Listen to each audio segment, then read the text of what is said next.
Welcome to From the Ashes, the Dungeon Crawler Network podcast all about Ashes of Creation by Intrepid Studios.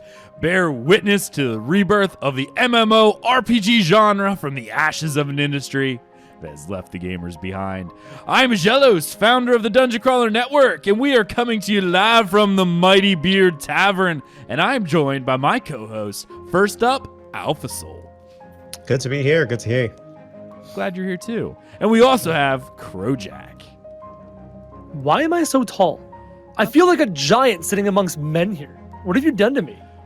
Hold on. I can shrink you up a little. I tried to make it so that not that you're over a certain height, but because of the camera you're currently using, it's pulled back a little bit more than it normally is. Yep. So I'm trying to make it so that it looks like we're all around the same size, because if I shrunk you down, it would look like your head's about this just drag big. me down. Just drag me down. I could do that. Get rid of that torso. Just go. I guess I could do that. There you go. For you guys who are on the podcast and don't have any idea what's going on, just ignore it. Just ignore it. That's great podcast content. Oh, yeah. This is great audio work, guys. Everyone loves to talk about visual items. Anyway, we've got a fun show planned for you guys. This evening, we got a little bit of potentially disappointing news with a departure from Intrepid Studios. Not really sure where you're going to sit on that side of the fence. And, of course, we've got a new Know Your Nodes, the economic node type. Whew, that 2-week drought was a little tough. Not gonna lie. And it was. Not gonna lie. Oof. Anyway, legit pumped when they dropped that today. I'm like, yes, new content, stuff we can talk about. Yeah. I was a little worried. I was going through our notes, and I know we actually did not do a show last week, partially due to the fact that I was still getting over a sinus infection. Still sort of am. Not really doing that great. And then I looked at our news, and I'm like, we got some stuff we can cover, but with no new news, and we're taking a week off, so that's what we did. So thank you for sticking with us. And, of course, coming to us live, twitch.tv/Dungeon Crawler Network. We got to give a shout-out to our newest Twitch subs, which, of course, is T-Elf and Stick It To You. Awesome. Thank you so much for those. And it looks like a Crowjack, too, but... Shield of walls of shields, make the elves pay for it. I like it. And of course, Jamie K, and I'm going to try to pronounce this, Adia on Patreon over at patreon.com/Dungeon Crawler Network. You guys are amazing. Thank you for helping keeping the metaphorical torches lit. This show running each and every week, except for last week. And yeah, it's a good time. Anyway, we also got a new 5-star review. This is actually out of Denmark from Rock My Burst. I know this was actually back on April, but anyone in other countries, I only get those updates once a month because iTunes is stupid.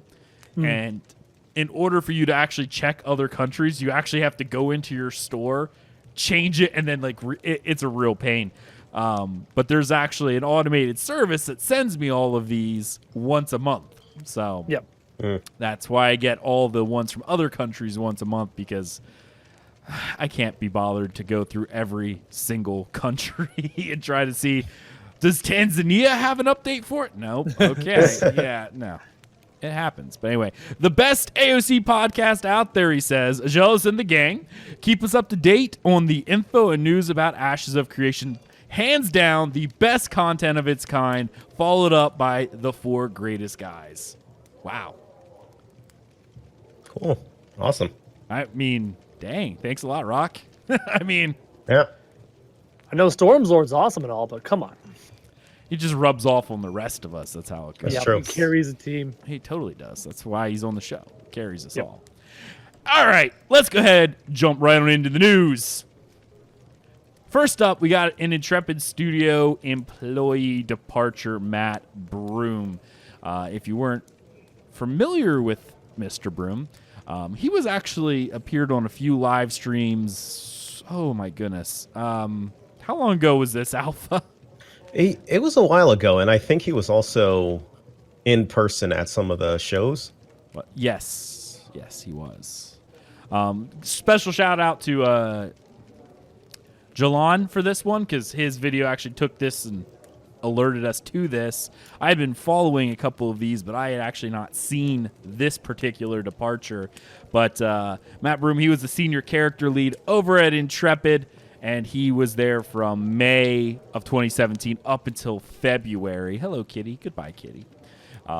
He is now working as the art director, creative director at Hero Machine Studios. The difference is Hero Machine, I think he co-founded, if I remember correctly. I think so, because if I looked at some of his stuff, it marked that he was a co-founder of this particular studio all the way since May 2015. So it's been around for a while. Yeah. But anyway, so Matt has left the Intrepid Studios. The reason why I don't know. I don't know how most people feel about this, and I'll say Matt was incredibly talented. Like wickedly talented. But I was not fond of his art style, and I know being one of the senior character leads, I was a little not super in love with 90% of the work that he did. Not saying it wasn't great, because it was. It just wasn't my thing. Do we have him as the cause of the apocalypse art Yes. style? Oh, then I kind of agree with you. Yes. Everything we saw in APOC was actually him doing. And maybe partly some of his staff, if he had anyone. Yeah, so he under him. spearheaded the art style. Yes. So is it character design and style that he was doing, or was it everything, like art? So imagine it's a lot of work for one man to do. So, yeah, how much did he have his hands in though on the? Well, yeah, but he was lead though, right? Yeah. He was a senior Yeah. character lead. And this is from his resume, CV, whatever you want to call it. Provided concepts and art production schedules in agile, sprint, and team goals for quarterly and yearly project outlook. He managed a 9-person character art team and weapon team. So he did all the character art and weapon art that we saw for APOC. So architecture, environments, no, but the lightsabers, yes. Yes. Can we blame him for the lightsabers? We probably could. Created entire production pipeline for character as sets, character systems, and production. Also assisted in planning for the MMO and Battle Royale title.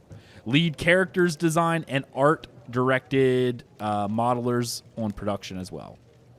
Yep. Yep. Yeah. Yep. He's lightsaber guy. Yeah, he's lightsaber dude. Which again, I can't say he's not skilled at what he did. He was definitely very skilled with what he was doing. It just wasn't a style that I was overly pleased with. And from what I gather, the majority of the community was not overly pleased with those styles. Well, so what I'm curious of is this: I'm wondering if it was the direction of, for, I guess you could say, the particular character models, right? I'm kind of cautious on criticizing it only because if we see going forward that this style remains for the elves, then I'm not sure that you can pin it specifically on him. No, I agree. From an elvish perspective, it's not like the art's bad. It looks like elvish art and elvish armor and elvish weapons. It looks like elvish stuff. Right, we're starting to get more of the Kalar stuff now, that's what I'm right? saying. And that's like the more traditional, stuff. But what I'm curious of going forward is if the elven style changes, Yeah. then to me that means that that was him behind it, and that was the direction given. But if it doesn't change, then that means that he was taking orders. If that makes any sense. Or they developed the elven armor and didn't want to have to redevelop it. There is an asset timeline. There's That's true. also the idea that you have a senior character lead who's already developed stuff. I do agree Steven eventually would have to go, yeah, I accept that. And we're not saying to anyone in the chat or anyone who's listening to us on Stitcher, iTunes, anything like that, if you like the armor, you're not wrong. Art is subjective. You may very well. I know there were some people who liked it. I just know overall we saw a fairly large negativity towards the lightsaber weapons. And when they started, what we saw from social. Yeah, any of the social media or anything like that, they did not like the lightsaber weapons. But when they started releasing the things like the lion armor and stuff like that we saw, that shot up in popularity.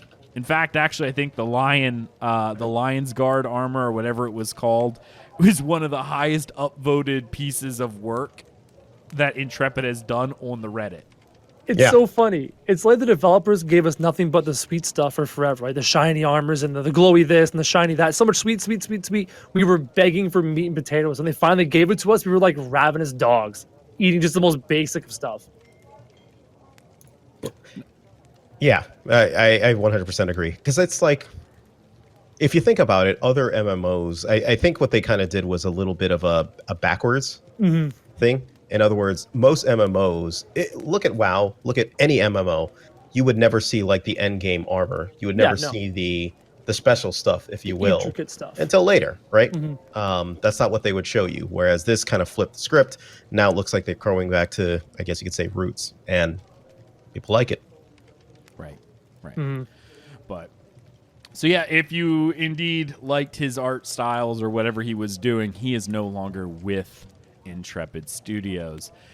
So again, shout out to Jalon for that detective work, for finding that and letting us know. I know they mentioned a little bit about it on Discord, which I'm not real happy about. Yeah. I feel like that was a real, how do I want to say it?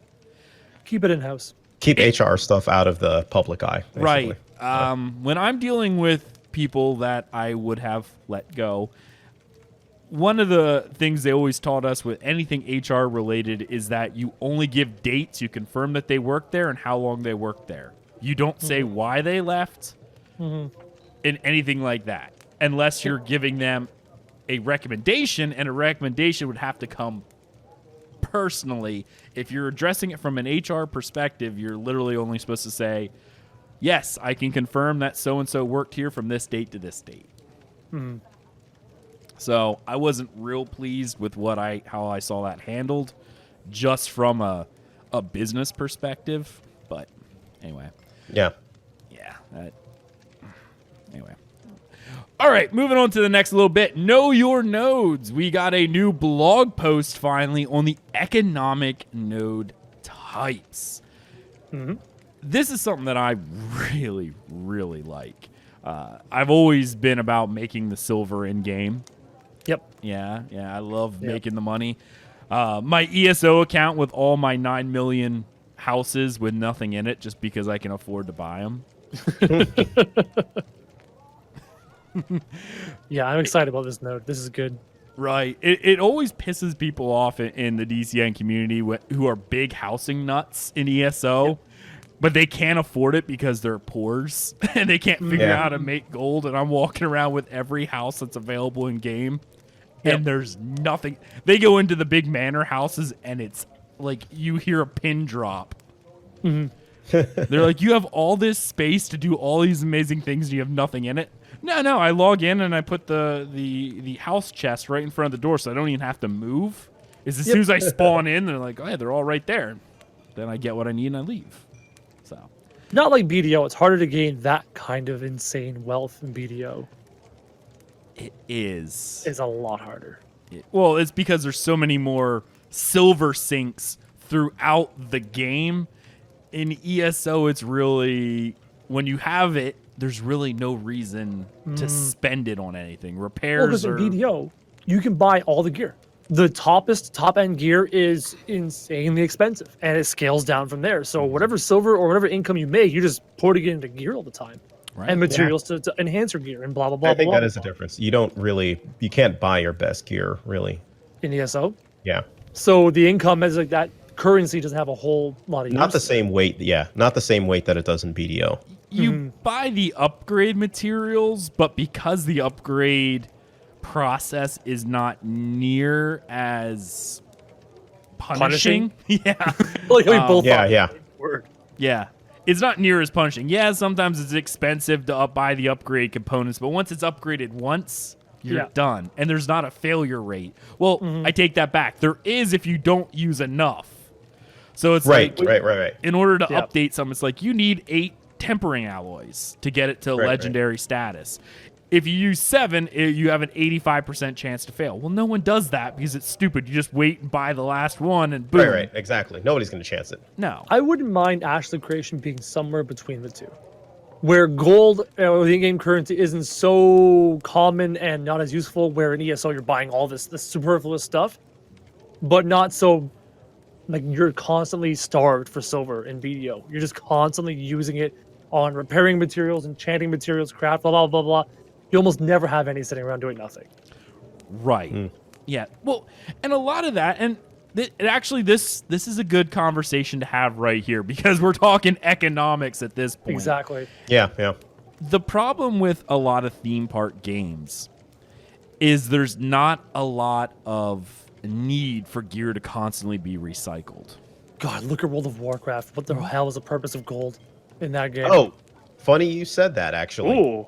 The WoW Classic, that's one of the things that people are actually raving about. WoW has changed over time, whereas in WoW Classic, it was extremely... It was a lot more valuable. Gold was a lot more valuable, period. Yep. If I recall, repairs were more expensive. Land mounts were prohibitively expensive. Like getting your epic land mount was an achievement. You had to genuinely save up for it. Gold, and that was insane. 1,000 gold. Yeah. It was nuts. Yeah. Side topic for another day completely, but it's funny that all the things that people are loving about WoW Classic is what Ashes of Creation is striving to kind of bring back to the genre, if you will. It seems like it's just basic communicating and grouping again is appealing to people, apparently. Who knew? They forgot what it's like. Yeah. Not if you ask about that one dev discussion about solo or group gameplay. Oh, yeah. Jeez. Yeah. I'm one of those guys who looks for zero solo gameplay. Or at least so prohibitively difficult that you're like, you can solo if you literally can't find a group, but it is always more efficient to have someone else to play with. Yeah.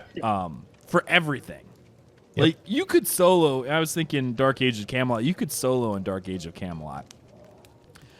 But once you started getting about mid-tier, level 30 out of 50, it became so much of a grind to do it that way that you were actively looking for groups. You literally had to sit at the beginning of a dungeon and carefully pull one mob at a time, then sit and rest. Yep. It didn't even matter if the group was bad. Just having another body was better than playing by yourself. But anyway, we'll get to that in a future discussion. Yeah. But you need to bring gold back and have a purpose. And the reason why I think that most theme park MMOs don't have it, gear never breaks. So most people, unless you're really one of the... ESO is a great example. Unless you are in one of the more higher-end guilds that are doing PvP and trials, you generally only have one set and you're done. Yeah. You know, you're not carrying multiple sets. If you're talking about, like, the optimal, like, my Stamina Templar had about 8 different sets he carried on him. I was a unique person because whenever I was doing trials, it's like, well, does anyone have Minor Pen? No one has Minor Pen. Okay, I'll wear Night Mother's the armor set and move some things around so that way I give the entire raid Minor Penetration. Oh, we have someone to do that. Okay, well then I'll wear this. Oh, there were different sets that actually had different meanings. But once you got them, they never went anywhere. Yeah. Like, I just had them. And that's why I got so much money. Is after I had everything and had all the traits I wanted, there was no reason to get anything else. Reason why silver is such a commodity in BDO, consumables are important. Potions, foods, stuff like that. You may not Elixirs, think so, yep. but it is. Yep. in theme park games, consumables such as food and elixirs generally are the only valuable market in those games because they're the only thing that people always need. Yep. Yeah. I've always done blacksmithing in WoW, and other than when an expansion first came out, Yep. you made no money with it. Yep. So, you need to have gear that's constantly being flooded, and with BDO, gear being able to downgrade or break completely, people are constantly buying stuff. Yeah, you go through memfrags and blackstones and on and on and on. Yep. Over and over and over. So maybe not in Ashes of Creation gear being destroyed when broken, but becoming unusable and requiring more iron ore or iron bars or leather scraps to fix it again, to constantly be going through all the crafting materials over and over and over. You want stuff to be completely destroyed, don't you? I do. I know it. You're I do. So hardcore. They actually did say things will be completely destroyed in this game. Gear will completely break. Will you be able to, let's say it gets down to 10% durability, will you be able to continuously repair it before it gets down to 0? How I'm envisioning it in my head is how Dark Age of Camelot did it. Okay. You have essentially 2 repair stats. Yep. One is called condition, and one is called durability. As you're using it, the condition goes down. When the condition hits a certain point, it actually lowers damage on the weapon, and you have to repair it.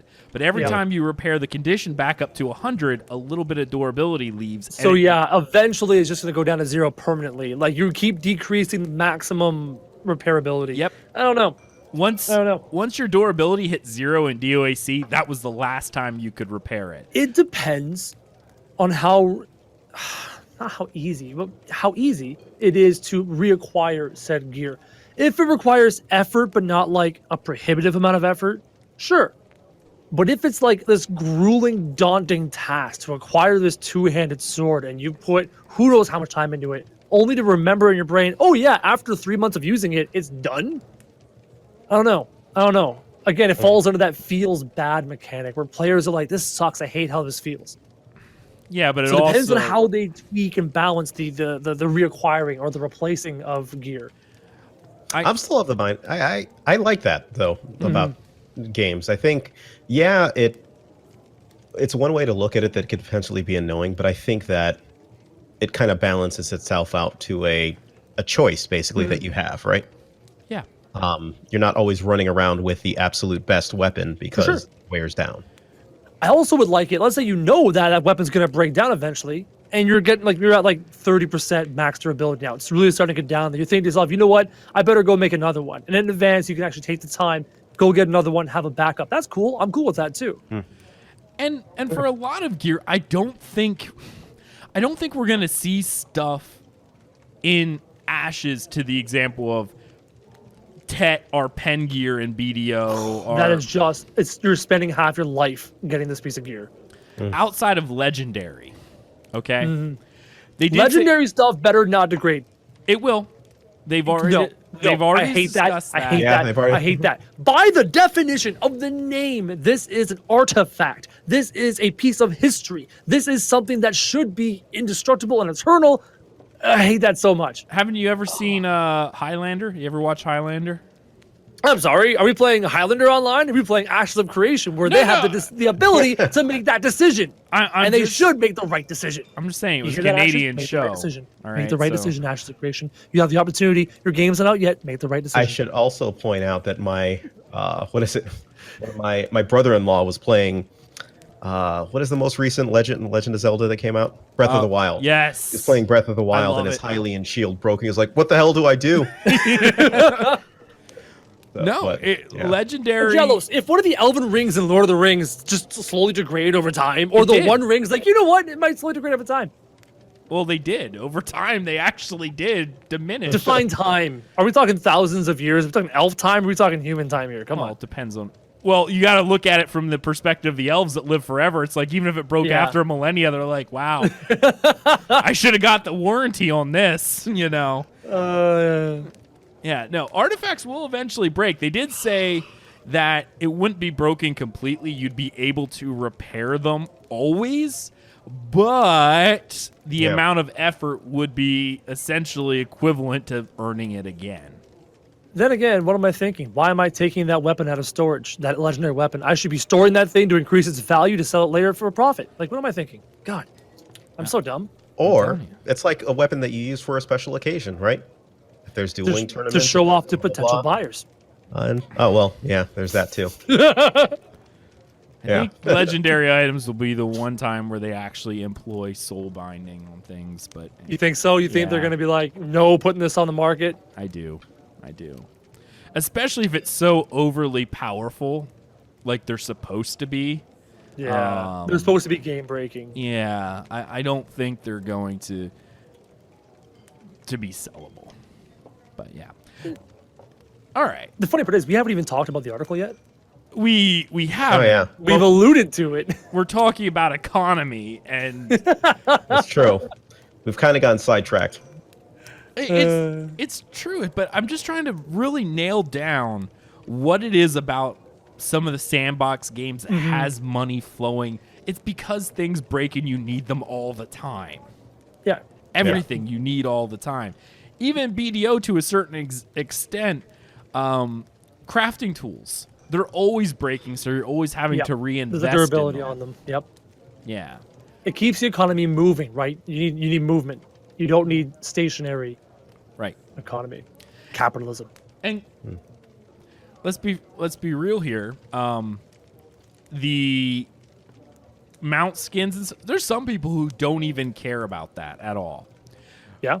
We actually had somebody in our guild when we were doing WoW rating that Invincible dropped, which was one of the rarest mounts in the game. He didn't even roll for it. He's like, I don't care. I have my whatever horse. Does it go any faster? No. All right. Someone else can I get roll that. on it. I want to look cool, but once I reach a certain level of looking good, at that point, I don't care. I don't need more awesome cosmetics. I was gonna say, do we really have to analyze Mr. Sea of Thieves pirate legend or whatever it is you've got The going funny on? part is, it feels different because you're a pirate, and the purpose of being a pirate is to bling yourself out to be the most badass looking pirate on the seas. You That's went kind of like what being a pirate is. on one of your streams 20 minutes talking about how you like this steering wheel over this other one. Again, because you're a pirate. You steal loot from other pirates to make yourself look better, to intimidate other pirates. It's pirating. It's part of the role play. 20 and minutes, more. ladies and gentlemen, going back and forth trying to figure out whether or But that not steering wheel didn't match Damn. my shoes. I like the green, but I think I'm gonna go back to this purple and gold because this is just really all me. Sea of fashion good. is what it was. Gotta Anyway. look good in the high seas. My horse in ashes is gonna be a plebeian horse, but my boat is gonna be tricked out. I just made that up. I'm kidding. Oddly enough, we do have some boat stuff to talk about in a later episode, but not We'll get right there. now. Talking about the unique buildings of the economic node. The unique building here is a market, actually, and it becomes a different thing over time. A market is what we get at the village stage. Then it becomes an exchange, a galleria, an emporium, whatever. The cool part about all of this is what's actually provided within this section. Auction houses being a thing which we always kind of knew about, but actually this is something that I thought was kind of neat that I didn't know about previously, was the auctioneers for vassal nodes. Yeah, they gave us a little bit of details here, which is kind of cool. I think they mentioned it in the past before, just in passing. If they did, I've never seen it. But essentially how this is supposed to work is if an economic node goes up in an area and other nodes around it become its vassal and aren't necessarily economic nodes, they'll actually get an auctioneer that you're able to talk to, but you actually have to I guess you can put your items up for sale, but you can't bid on it. You actually have to go to the auction house in the other node. Which kind of makes sense, because let's say, I'm trying to think of this logically. You walk out to the dude at this vassal node. You're like, yo, I've got this stuff. Take it to the auction house. Okay, he gives it to a dude, goes on a cart, and it goes to the place. Yeah. So I guess that kind of makes sense. Yeah, I mean that makes sense. That's here. Give it to the dude. Sell this for 100 gold or whatever it is, Yeah, and yeah. Go put this on the market. off you go. Yeah. Off you go. Some of the other stuff they go ahead. No, I was saying because from the other perspective, using it to buy, he doesn't know the prices over there. He's not a wizard. He's not linked into the auction house central. He can't buy stuff because he doesn't know the prices. But not- like Alphasol said, yeah, $100, go put it up there. So it makes sense to me. He's not one of the Borg. He's not one of the board. He's not linked No. into the system. The hive Unless mind. there's a Metropolis around. Maybe. Well, see, even with a Metropolis around, that's the thing I'm curious about. Will auction houses, I think, only exist within? Because as I read through this, the thing that kind of had me confused was the fact that they mentioned auction houses specifically with a market. Does that mean the other nodes don't get them at all? If there are level 3 or higher vassal nodes of the economic type underneath of the economic metropolis, they have auction house buildings, right? Yes. The Yeah. metropolis, the economic vassal nodes above level 3 will have buildings, and those buildings will be tied to the metropolis marketplace. Right. I'm talking about if the node isn't an economic node. Then no, There's no auction ain't got no house. auction house. Yeah, there's no auction house. No. So if there's a vassal that's a religious node, I'm sorry, you got to go to the nearest economic node. At least not until superpower, I don't believe. But I think the superpower still only requires a building, I links auction houses together. Oh, yes, you're right. You're right. Not. So how So that do the other nodes sell? they don't. They don't. You have to go to the metro. You have to go to the. That's the thing is, it's encouraging people to actually go to these places and do the thing. You can't just do the thing wherever you are. You have to go to the proper places to do the thing. It's great. Yeah. I love it. I feel like I just want to watch the entire world burn, and anytime there's an economic node, burning it to the ground so no one can sell their stuff ever. Especially the metropolis, right? If you really want to mess with people, burn down the economic metropolises because it ruins all the fun. And I see people in chat mentioning player stalls, which is fun that you mention that because they say player shops and personal area deployment and rental stalls in the market. We didn't see that anywhere else. Again, this is a bullet point that comes specifically with the unique building. So are player stalls not really And then I really want to talk about this one more. I know we're jumping all around, but it's an interesting question. Further down, when it becomes a stage 5, you get business licenses. Oh no, stage 4 is business licenses, and then a metropolis gives you the ability to player shop certification. It allows deployments outside of designated player shop areas. With those things being said, this leads me to believe that player shop areas only exist in merchant economic nodes. And the only way you can turn your freehold into a shop of any kind is a metropolis and getting a license. Maybe you need to get it the first time to go to and become a citizen of or go to a metropolis of the economic variety.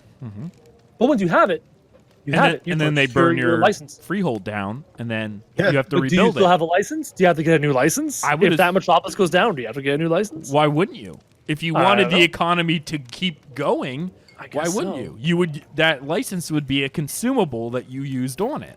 Think about it logically. You've got this government. The government gets burnt to the ground. The new government's like, I don't recognize your license. That was the old government's license. We need a new license with our government stamp.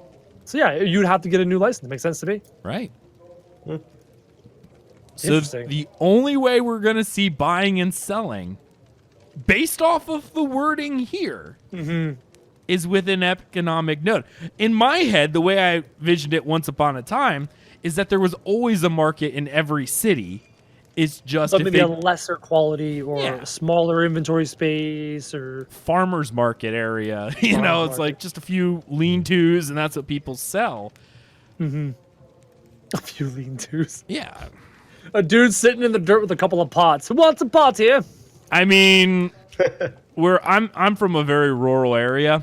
It's not uncommon to see someone with their truck bed open and like a believe it. sign on the side of the road selling Yeah. watermelons. I mean, I don't know if anyone else has that, but I do. I do not. Crowjag, maybe. Yeah, I'd have to leave the area I'm at and go out in the outskirts, maybe. Yeah. But not usually a truck bed. Usually like a cool little like wooden stall beside a farm, and Yeah. they're selling their local produce. Well, yeah, we have those too, but, you know, if you don't have the stall. People selling tacos and stuff. Yeah, it baffles my mind. Like, there has to be a way for people to sell. I always saw that every place had a local market. Yeah. But if it were a military node, it literally only stayed in that node. No matter what you did, you couldn't go anywhere else. Yep. But what happens in the event that an economic node ceases to exist? Trade takes a hit. Yeah. Trade takes a hit. That makes sense to me. Luckily, the metropolis goes down, but you hope that there's other economic vassals kicking around, right? You just go to them. You no longer have that really nice interconnectivity of the metropolis and all the vassal economic nodes. That beautiful centralized market hub. You lose that, and you have to go to the individual markets and find the best price again. But it's like trade stops. It takes a hit. Can we play metagame here for a little bit? Always. Sure. Because this is so reliant, the auction house, and I'm seeing people say no auction houses, makes sense. This would then rely on peer-to-peer trading, which was the original barter. Hey, you go to your neighbor. Hey, I want this. Can I have this? A trade chat and whatnot. I'm assuming will start appearing. Do you think in order to circumvent this, we're going to start seeing websites pop up like we used to see for ESO? Discord servers, man. Even skip the websites. Websites take time and effort to build. Just Discord servers. Wanting Big to buy. ones. Yeah. Yeah. Want to buy, want to sell, blah, blah, blah, blah. Discord servers are going to be a thing. Server-specific Discord trade servers will be a thing. Yeah, I can see that. Because, yeah, the auction house in this scenario only provides the ability for you to hand your weapon off, or item off, whatever it would be, your good off, and someone else, the middleman, handles the transaction. Without an economic node, you have to do it yourself. The only way the developers can limit that is by limiting how much goods can be exchanged by hand in a person-to-person trade. But at that point, they would just do multiple trades to get the transaction finished. Like, I don't know. I don't see the developers stopping this third-party trading thing. BDO We're not even did talking it. like RMT. We're just talking like guys in a Discord server saying, "I've got wheat. Who's got sheep? Let's trade."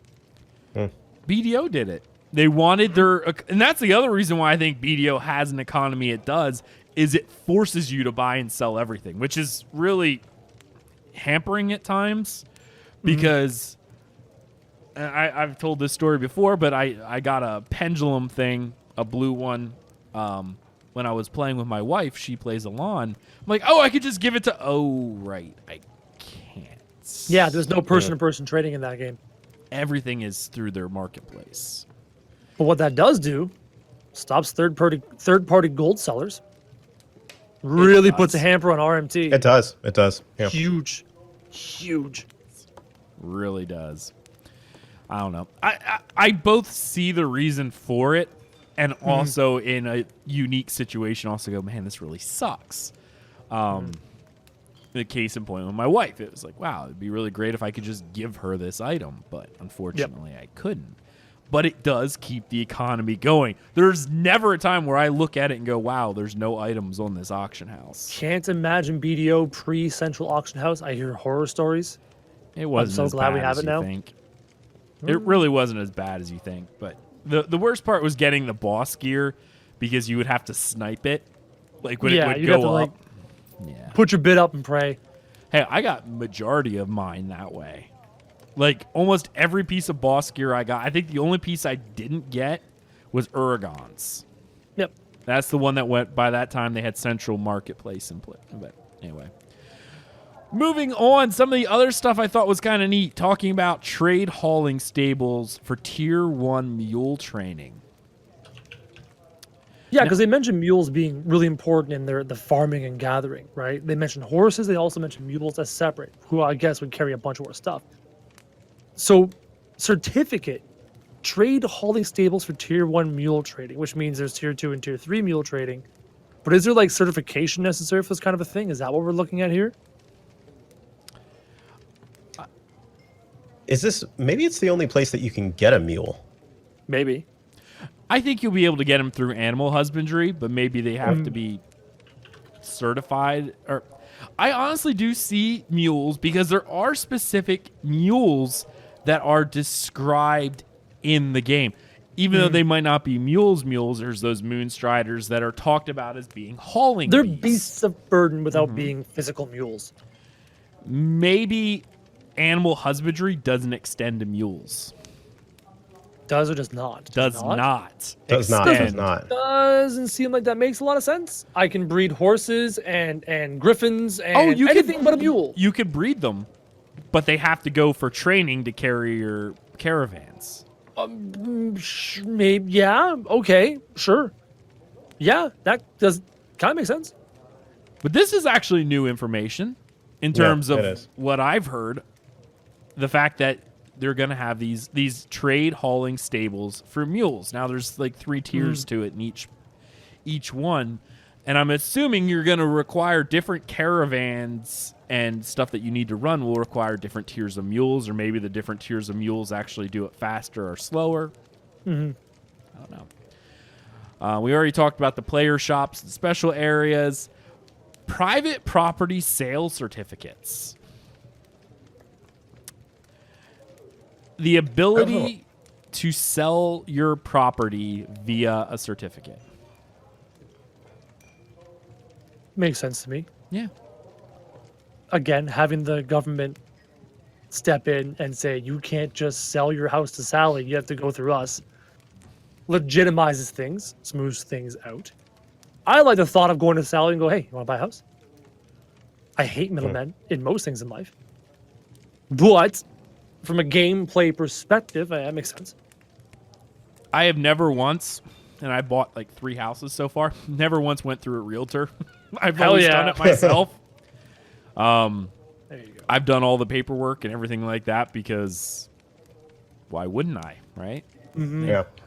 Take like 6%. Are you kidding me? No, thank you. that. But I wonder, again, this comes back to if the only way you can sell your property is through a certificate. Like, is this a game system that they're not going to allow us to sell properties that we own without a certificate? Probably. That makes the most sense, actually, to be perfectly honest. Well, And you put your certificates up on auction through their user interface and on and on and on, right? So it makes sense.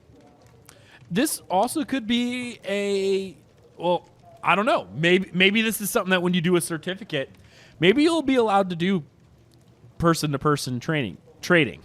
Yeah. But a certificate allows you to put it up on the auction house. Or the certificate is literally the deed. It could Well- And you go to Sally and you say, here's the deed to my house. what if it's also a way to combat the potential swapping of housing in key situations? Explain. Yeah, I was talking like RMT, a way of backdoor RMT where I take your $1 million house for my cheap house. RMT is one. I'm also thinking along the lines of potentially, some advantage to switching your place because the node got destroyed or is about to get destroyed, or you want to pass off ownership in order to gain some advantage quickly. Man, just you uttering the words of house ownership, node being destroyed. I'm just imagining the salt pouring out of the owners of houses in that metropolis who have bought it at the village stage. It became a mansion towards the end worth who knows how much. And then siege, burnt to the ground, gone. I can honestly tell you, Can't wait. I love housing in games. Yeah. But in this game, the only way I'm buying a house is if it's in node housing for the sole purpose of selling it. Yep. Because I don't want to be the guy who goes, wow, I have that mansion and what? It's like, It's the end of the Batman movie. Yep. Where the Wayne Manor gets destroyed. You're just sitting there going, huh, Oh, that yeah. sucks. you know, like a week, 2 weeks out when a siege is about to happen, Yep. what happens to the housing market as soon as that news drops? Buy now. That's Must go. Oh, hey, you're an entrepreneur. You're a clever guy. You see the housing market crash because the siege is being declared, and you want to take a gamble. You're like, I think we can defend this siege. I think we can successfully defend the siege. And you buy one of those houses cheap during the panic, and you do successfully defend the siege. And now you have this mansion, and the price goes back up. I definitely think that'll be a gambler's if you want to take Yeah, the let's gamble. go. I love it. Yeah. That will incentivize you to really help defend that siege. All right, guild. I just bought this house. We are defending this place. Just call me Slumlord Aggelos. We got to make sure this place doesn't get burnt down because I bought everything. This place just went Detroit, and we're gonna buy it, and now we're gonna defend the hell out of it, and eventually it'll be New York. I love it. I love that. I love it. I love it. Oh, That's great. I wonder if it'll be just money too. What if it could be something else that you could actually add on to a particular item, right? I don't know. It's a good question. But that's thinking a little bit too much. last little bit, or I shouldn't say last little bit of info, but something else that was new, the addition of Hunter's Post. Yeah. Which higher redemption for tier 1 creature bounties is what they have here. So this just reminds me of Alpha brought this up and I played it before, but the hunts in Final Fantasy 14 as well as pretty much every other game Yeah. that Final Fantasy had, a PvE bounty board. Yeah, there's these elite mobs that they need to be hunted. I'm curious to see, like, why the economic node for a beast hunt quest system? Why not military? Why not religious? There's these evil beasts on the land, and we want to send you out to get them. I'm a little surprised it's in this node that they put this. I mean, yeah, you are exchanging gold or currency to do these hunts, so I see that, but I'm surprised it's in this node. I thought it'd be a different node type. I would probably. I agree with you. I'm actually surprised it's there too. Scientific I would node. probably We want their body parts for scientific experiments, like on and on. There's reasons why it could be in different nodes. I'm probably going to guess it's probably more for balancing because they probably have something better in mind for both religious and military that obviously have not been revealed. So you're saying they had all these gameplay styles, these gameplay options, Right, and then they started putting the pieces of the puzzle to different places, and they had this left over and go, I guess here, because this is this and this is this. Exactly. I highly doubt that they are just doing the winging it by wheel. Oh, go ahead. Sorry. Oh, I was going to say, military nodes is the true PvP bounty hunter system. Yeah, that's right. Religious nodes is probably going to be some sort of redemption for removing corruption. Religious node is going to make you kneel in a church for hours on end, AFK, to do stuff, because religion. Sitting there with the scourge. You could- Oh yeah. just a bunch of AFK people like whipping themselves in the back. that Monty Python scene where they're smacking themselves in the head with the book. I love it. I want to see that happen. Yeah. Yeah, that needs to be Even a an thing. emote, and let us get into a conga line with the emote and just do it for fun. I Be love it. great. I love it. It needs to happen. Trade emissaries, ability to establish diplomacy between nodes, and allows you to offers exchange interfaces with citizens of foreign nodes. Okay. Person-to-person trade with enemy nodes out of. Interesting. Possible auction house for nodes that you're with.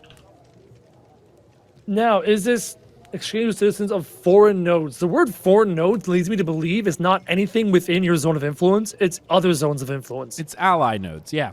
Ally nodes?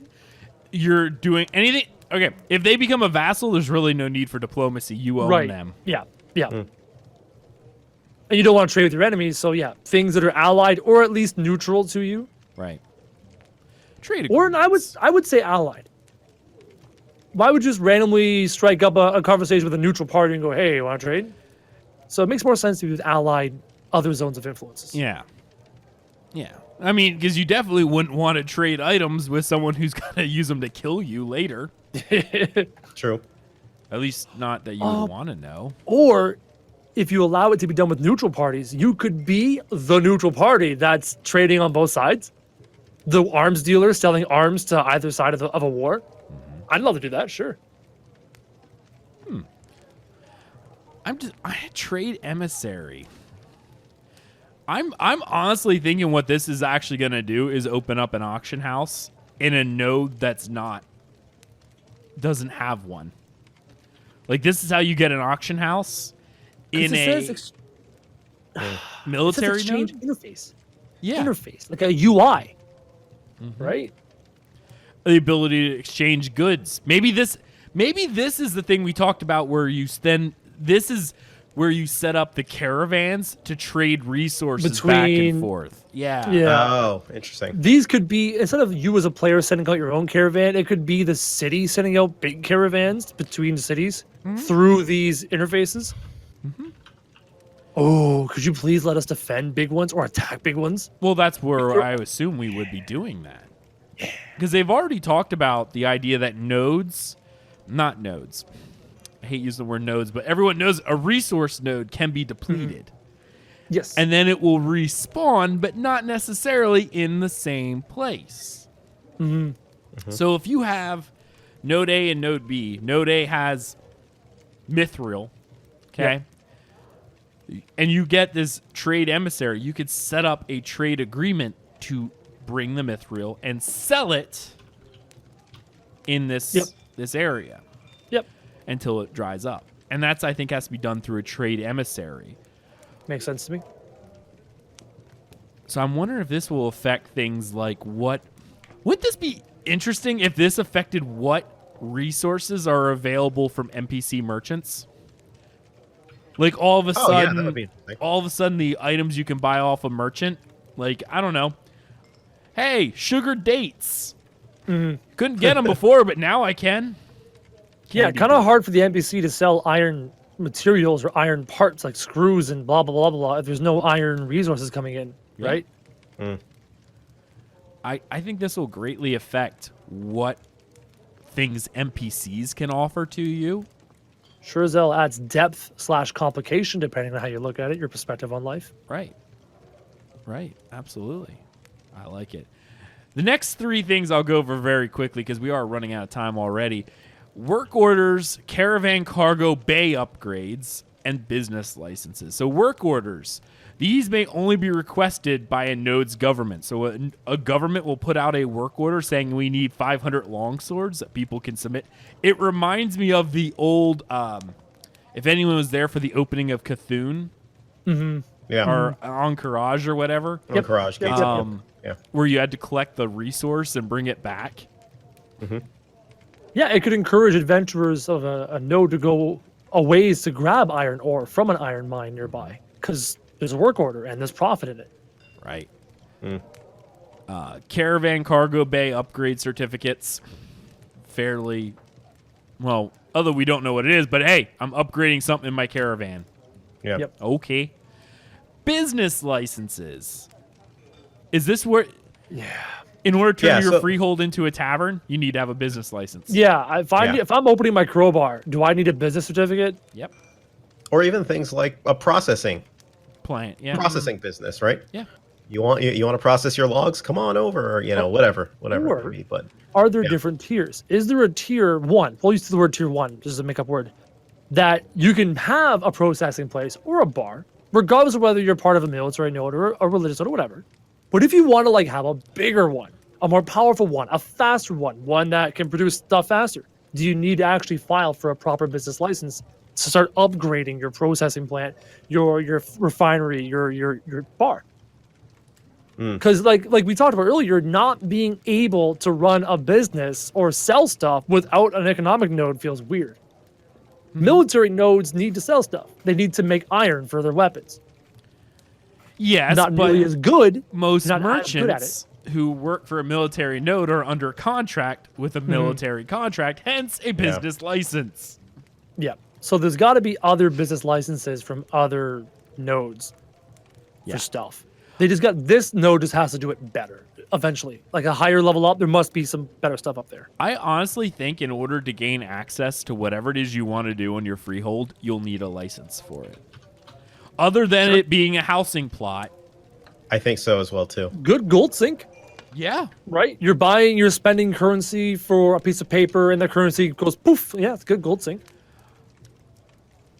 I like it. And later on you see player shop certificates that we talked about a little bit earlier. But again, needing it if you want to turn your freehold into a player shop, you're going to need one of these. Yeah. My crowbar is sounding more and more expensive as I learn more and more about this game. Don't worry, I trademarked it in chat, so you don't have to worry about people stealing it from you. Because chat already asked, did he just say crowbar? I said, yes, he did, but it's trademarked. So Yeah. I am making the crowbar. It is going to be the party central of whatever server we're on. that's right. I like it. It's going to be a guild run one. This just sounds like you got free labor. Yeah. Bingo. Tries to make it sound Sounds all kinda good. suspicious. Like, come on, guys, Yeah, I'll because- welcome you in here. This is a guild tavern. I am quote unquote hiring barmaids and bartenders and blah blah blah and cooks. All I'm gonna say is, does that mean when the game comes out, are we gonna have to do this from the crowbar? Oh my god. From the ashes, reporting live from the crowbar. No. We the bearded. No, we're good. We're good. Not the crowbar. No, we're gonna have to do that. We're good. Finally, last couple things here is, as the nodes advance up, you'll get more and more information at each tier of the node That's cool. that provide you with different information, such as average sale prices, a map of all active trade missions and requests on a world node map, and information of current exchange rates for resource-based trade routes. Again, that probably goes back to that trade emissary.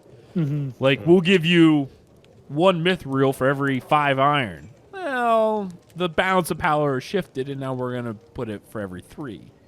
Yeah, I mean you have the information. They're offering that, and you're like, whoa, but Sally over here is offering me this rate because you had that information. Right. Yeah, that's cool. This was By the way- something... Oh, go ahead. We missed something that I thought was interesting, and that was the inventory and weight management that they haven't specifically said. I with was ashes. just going to bring that up, like right now. Oh, okay. That was literally what I was leading up to. The line was going to be, I know we had some controversial discussion about this in Discord just prior to going live, but they have okay. inventory expansion and weight management training certificates. I'm going back into BDO. Now I need a This is license BDO. to weight train. This is BDO. Yeah. Man. So I was always wondering how they were going to do inventory and weight, right? In World of Warcraft, you bought better bags. Those bags gave you more slots, and weight wasn't really a thing in World of Warcraft. In BDO, it's real money to do that, right? So, Well, all right. I knew weight was going to be a thing because they talked about resources weighing stuff and how yeah. you'll want to do caravans if you're doing a lot because an average person can't carry. They can carry enough to kind of do their Yeah, own they stuff, did mention that. Yeah. Yeah. but not more. That's why caravans will be very big, even on a personal level. Mules will be important on a personal level, especially if you're doing more than just, I got to repair my sword real quickly, I'll get some ore and be good to go. Yep. All right, weight management training. So the more weight you can carry, the more resources. So you're going to want to do that. BDO train, I like it, I think. Inventory expansion.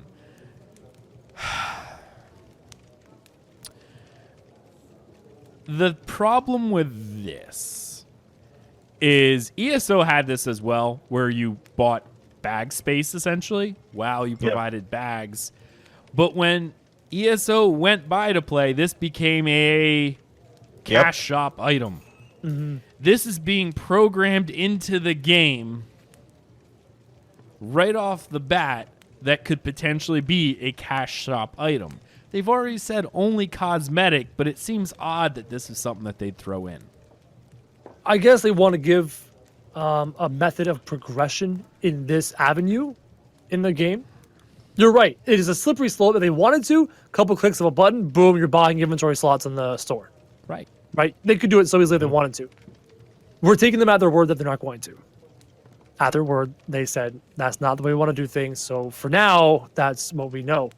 But you're right. It doesn't take them much to go, you know what? Screw it. 8 more slots for $5. Yeah. Yep. It just seems odd to me of all the things that they're already talking about in this game as being so complicated or whatever the case may be, and then adding something like this, which seems unnecessary to program in. The weight training I kind of get, but that should be more like a stat. Like the strength training in BDO. You put on a pack, you carry, guess what? You get stronger. You go to the gym, you get stronger, so you can actually carry stuff. I don't like the fact that this is limited, A, to an economic node only. Okay? These weight management training certificates. Why do I have to go to an economic node in order to train how much I can carry? In fact, that should probably be more military node because, hey, go work out, do 50 push-ups. You know, that's my weight training. Hello, kitty. Hello. Anyway, I don't like that, and I don't like the fact that inventory expansion is being programmed right off the bat. Anyone remember Ultima Online with the idea of you just had a bag, and there were no slots? They just went into it, but you had weight. When your character went above a certain weight, that's when you were full. Not when, I can carry 50 items. It was how much weight. Right. You can carry how many items you want. It was all. Or they could have done the Diablo method, where weight wasn't a thing, but your bag had like this interface, and each weapon had a different shape, and you had to go like Tetris style and fit everything in your Diablo bag. So swords were vertical and took up like 3 or 4 slots, and a shield was a square, took up 4 slots. You could do that too. There's a lot of different ways you can do inventory. If I never played BDO, and my MMO experience came from WoW, I would have saw inventory expansion and went, it's just more bag space. I did that in WoW. I just bought better bags. I went from 16 slot bags to 18 slot bags to 20 slot bags. Not a huge deal. If I came from WoW and I saw weight management, I'd be like, what? Wait, what? So it really depends on your MMO background. Because you and I, Aggelos, are playing BDO right now. Yeah. This scares us because our does. fresh memories are BDO. BDO makes you carry both weight and inventory slots. Yes. Yes. They get you both ways and they charge you money for it. That's why we're leery about this. If somebody never played BDO and just played WoW and saw this, they wouldn't think twice. They'd be like, yeah, whatever, more inventory slots. I'd buy better bags, whatever. And I see chat, they said, are you sure this isn't talking about personal inventory expansion, or could it be for a shop or a stall? Possible too. It could be, but when I see inventory expansion and weight management training certificates, it has me concerned, unless that has something to do with your training mount. What if it has something to do with your cargo, your caravan? Because they were mentioning wagons and mules earlier. And if that's the case, that I'm not as concerned about that. You're right. We don't know for a fact if this is personal inventory or stall, shop, caravan inventory. And then weight management training could very much be for your mule. I don't know. Maybe. Again, for your caravan, improving the suspension, blah, blah, blah, blah, blah. Like, there's, we don't know. We'll see. It could be. And if it's mule weight training and mule caravan inventory slots, that's a lot less concerning. A lot less concerning than actual character. But we don't know because I literally dragged this directly from the bullet point. That's exactly what they said. But nothing else was included other than inventory expansion and weight management training. So this actually would be a great question for Intrepid. What is this being attributed to? Is this my caravan size and how much my caravan can carry based on my poor little mule? Or is this my inventory slots? Also, what's the difference between a tier 1 and a tier 3 business license? I have a lot of questions. Like, I'm intrigued with lots of new information, but man, they leave me with questions. Occupancy limits. The crowbar can only have like 3 people in it. Damn it! I need 100 people in my crowbar.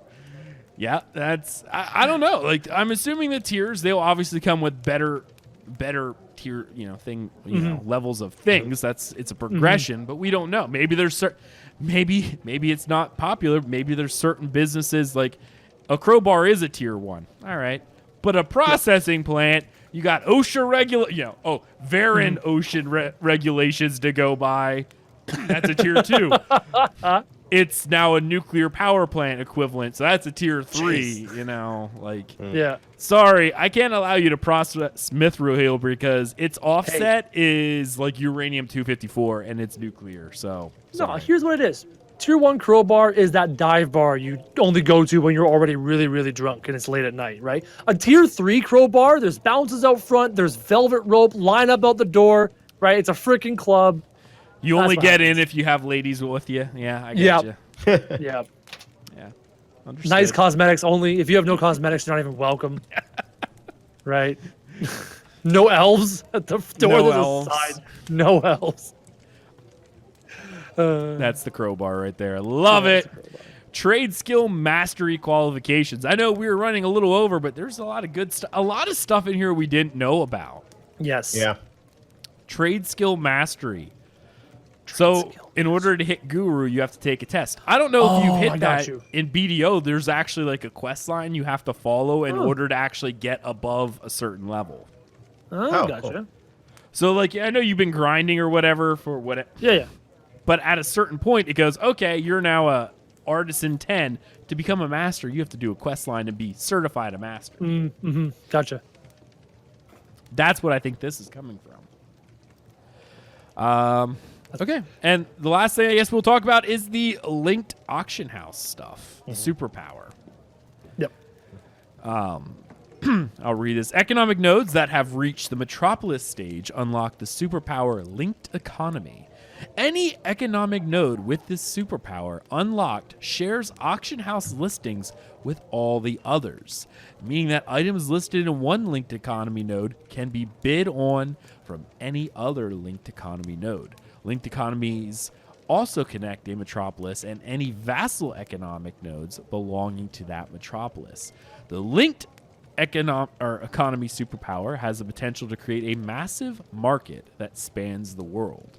This will allow players to attain and sell goods with ease, providing those who have access to these economic nodes a faster path to fortune in the lands of Ashes of Creation. So, I'm going to say this now. Do you remember weeks and weeks and weeks ago when the word superpower was given to us regarding Metropolis nodes, that they each had a superpower? yep. And we were talking about laser beams and freaking crazy superpowers because of the word superpower. And I flippantly said $100.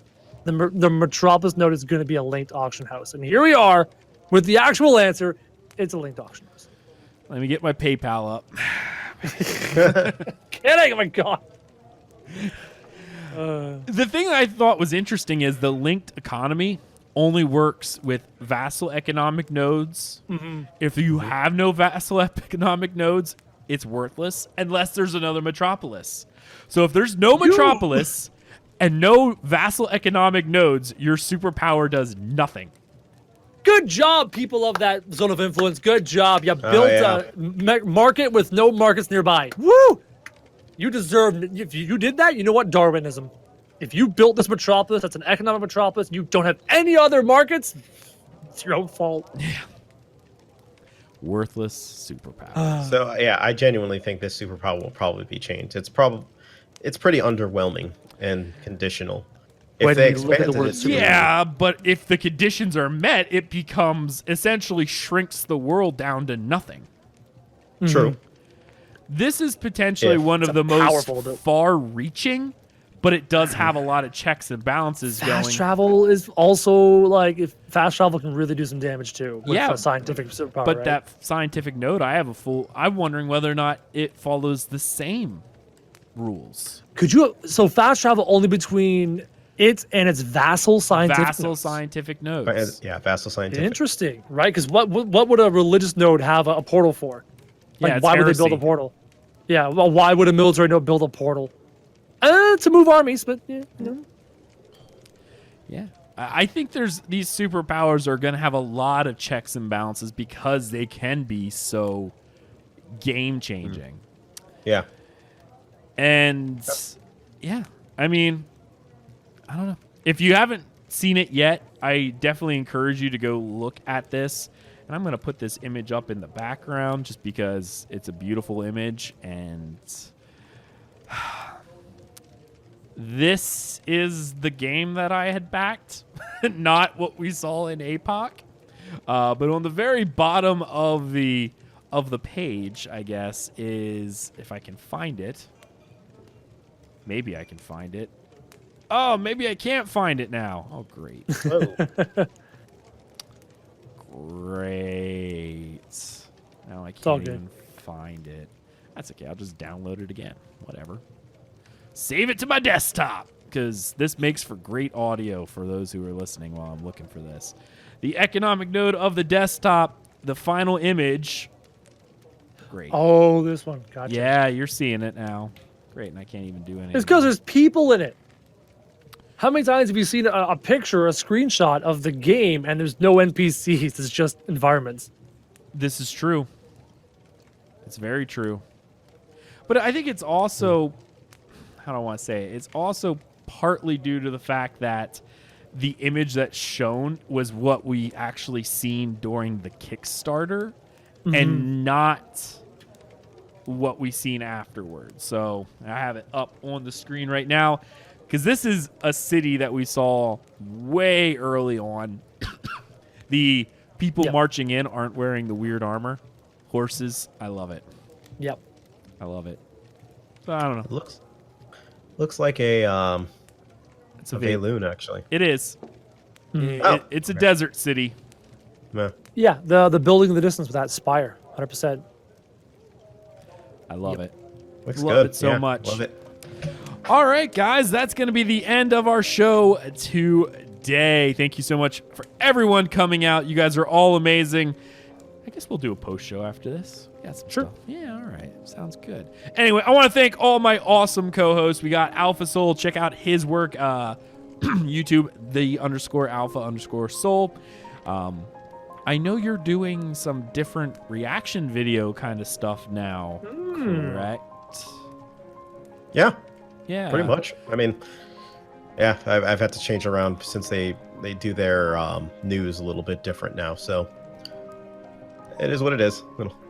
Hey, stay Yeah. tuned, right? And of course, Crowjack.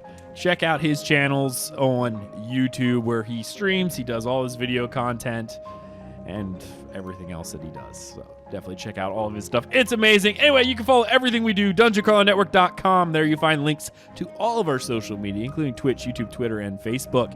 Be sure to check out our Patreon program at patreon.com/DungeonCrawlerNetwork if you want to help support the show. You can also do that by leaving us a 5-star review on iTunes so people know that we are a real podcast, that we say real words. Sometimes they matter. Thank you so much for joining us on this episode of From the Ashes, and we'll see you next time. See you later.